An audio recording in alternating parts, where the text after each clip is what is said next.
Hi, this is Dr. Jeff Hanna from Atlas Chiropractic in North Lakes, Brisbane. And what I'm going to start today is part one of a 7-part series on the role of stress as it relates to the upper neck.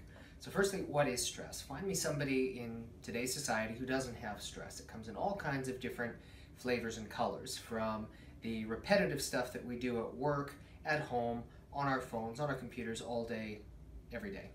It also includes everything that we put into our body, everything that we expose to ourselves in our environment, and also all of the stuff that goes on between our ears. So the stress either at home, at work, finances, you name it.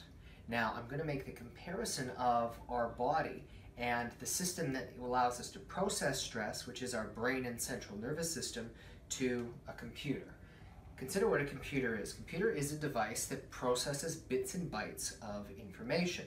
And it has a certain capacity in order to do so. The greater the capacity, the more programs you can run, the more things that you can different things that you can do, etc., etc.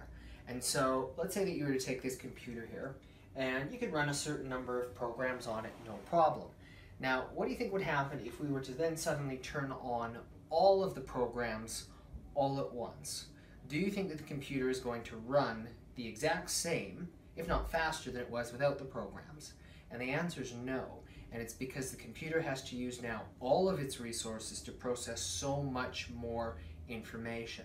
And in fact, if you turn on all the programs and it starts to slow down and you turn on just one more, it's probably apt to freeze, if not crash altogether, in which case you have to do a hard reset to start the whole thing again.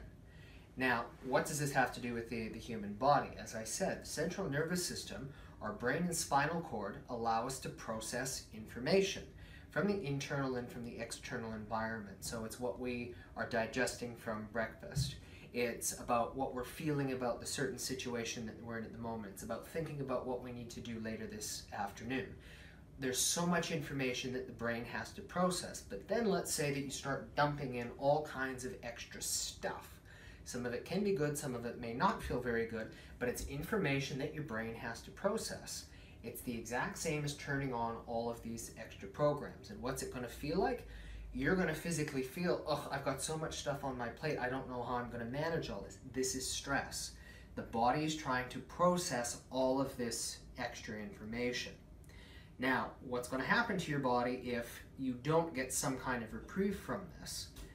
If you push it far enough, there's going to be a bit of a mental breakdown. Now, the good news is the body will not allow this to happen. And one of the major differences between the computer and our body is that our body has a built-in protective mechanism that when it is processing too much information and there's too much stress and you can't escape it, that the body's going to do something very intelligent in order to protect itself rather than crashing down entirely. And what that something is that I'll be discussing in video 2 is it's actually going to cause your spine, which normally is what facilitates and allows for the brain to process all this information. It will actually cause the spine to misalign, which will protect the brain by limiting the amount of information that's going to and from the body, preventing your circuits from frying. So I hope you found this video enjoyable. If so, look for part 2 that we'll be continuing just a little later on about how this misalignment mechanism works.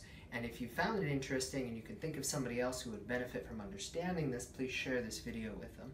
This is Dr. Jeff at Atlas Chiropractic, restoring the cause of health from above down and inside out.